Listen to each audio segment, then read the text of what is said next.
Assalamualaikum warahmatullahi wabarakatuh. Halo teman-teman semua, perkenalkan kami dari kelompok 2 yang beranggotakan Febrilia Intan Saputri dengan NPM 004, Ica Herawati Sukoco dengan NPM 010, Abelta Fetri dengan NPM 019, Okta Felicia dengan NPM 024, dan Lisa Putri Anggraini dengan NPM 037. Kami akan memaparkan sebuah materi konsep dasar IPS, lingkup sosiologi yang berjudul Masyarakat Kota dan Urbanisasinya. Yuk kita simak videonya. Nah, sebelum membahas tentang masyarakat kota dan urbanisasi, kira-kira apa sih yang dimaksud dengan masyarakat? Jadi, masyarakat adalah sekelompok makhluk hidup yang terjalin erat karena sistem tertentu, tradisi tertentu, konveksi dan hukum tertentu yang sama, serta mengarah pada kehidupan kolektif. Definisi kota yang agak komplit dijelaskan oleh Imam Safari tahun 1993 halaman 19. Kota adalah sebuah pemukiman yang penduduknya relatif besar, padat, permanen, dan dihuni oleh orang yang heterogen. Kawasan perkotaan berdasarkan jumlah penduduknya dapat diklasifikasikan menjadi beberapa. Yang pertama, kawasan perkotaan kecil, yaitu kawasan perkotaan dengan jumlah penduduk yang dilayani sebesar 10.000 hingga 100.000 jiwa. Yang kedua, kawasan perkotaan sedang, yaitu kawasan perkotaan dengan jumlah penduduk yang dilayani sebesar 100.000 hingga 500.000 jiwa. Yang ketiga, kawasan perkotaan besar, yaitu kawasan perkotaan dengan jumlah penduduk yang dilayani lebih besar dari 500.000 jiwa. Dan yang terakhir, kawasan perkotaan metropolitan, yaitu kawasan perkotaan dengan jumlah penduduk yang dilayani lebih dari 1 juta jiwa. Nah, kemudian ada pendapat lain dari Daljoni tahun 1997 halaman 44-45 yang mengatakan bahwa kota pada awalnya bukanlah tempat pemukiman, melainkan pusat pelayanan. Sejauh mana kota menjadi pusat pelayanan bergantung pada sejauh mana pedesaan sekitarnya memanfaatkan jasa-jasa kota. Dilihat dari segi fisik, kota didefinisikan sebagai suatu pemukiman yang mempunyai bangunan-bangunan perumahan yang berjarak relatif padat dan yang mempunyai sarana-prasarana umum seperti jalanan, air dan penerangan, serta fasilitas-fasilitas yang relatif memadai guna memenuhi kebutuhan-kebutuhan penduduknya. Nah, jika sudah paham tentang masyarakat kota, sekarang kita beralih nih ke urbanisasi. Apa sih yang dimaksud dengan urbanisasi? Yuk kita bahas sama-sama.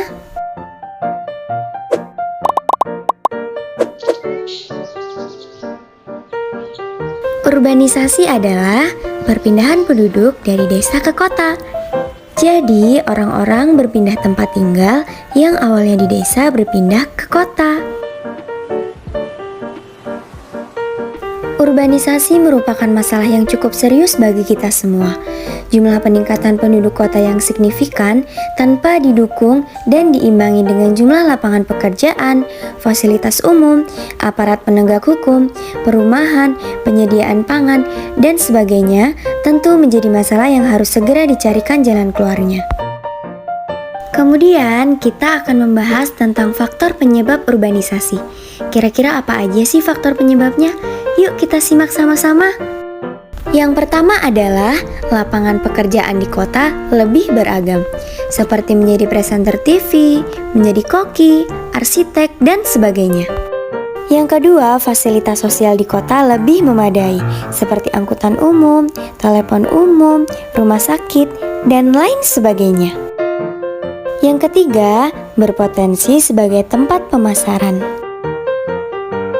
Yang keempat, tingkat upah yang tinggi. Yang kelima, tempat yang lebih menguntungkan untuk mengembangkan bakat dan pengetahuan, seperti bernyanyi, menari, melukis, dan sebagainya. Yang keenam, kehidupan yang lebih modern dan mewah. Dan yang terakhir, sarana dan prasarana kota yang lebih lengkap, seperti mall, bandara, gojek, masjid, rumah sakit, dan sebagainya. Pembahasan selanjutnya adalah tentang dampak urbanisasi. Dampak-dampak negatif yang muncul mestinya menjadi perhatian serius. Beberapa di antaranya adalah Yang pertama, kepadatan penduduk yang tinggi. Yang kedua, kurangnya tenaga kerja. Yang ketiga, tingkat kriminalitas yang tinggi. Yang keempat, terhambatnya pembangunan desa. Yang kelima, bertambahnya jumlah pengangguran. Dan yang keenam, menurunnya produktivitas pertanian. Yang terakhir, sering terjadi kemacetan lalu lintas. Adapun menurut Green tahun 1992, pertumbuhan penduduk yang cepat di perkotaan berdampak langsung terhadap lingkungan melalui berbagai cara.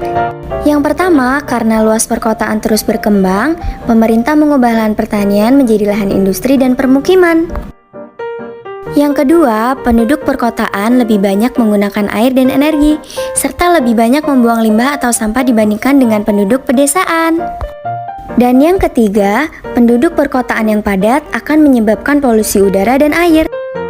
Selain itu, terkonsentrasinya penduduk dan lokasi industri menyebabkan meningkatnya polusi di perkotaan. Adapun usaha-usaha untuk mengatasi akibat urbanisasi di kota besar adalah sebagai berikut.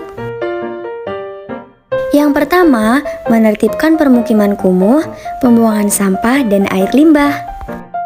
Yang kedua, mengadakan penghijauan kota, yaitu mengadakan jalur hijau dan taman kota.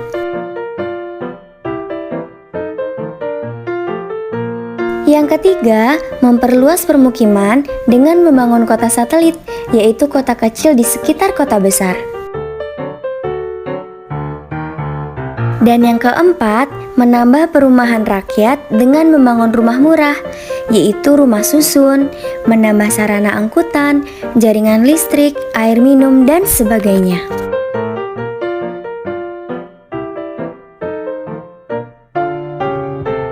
Baiklah teman-teman, jadi itu tadi sedikit pembahasan tentang masyarakat kota dan urbanisasi yang dapat kami sampaikan kepada teman-teman semua. Kami mengucapkan terima kasih kepada teman-teman yang sudah menonton video ini. Semoga video ini dapat menjadi pembelajaran untuk menambah wawasan kita semua. Kami tutup. Wassalamualaikum warahmatullahi wabarakatuh.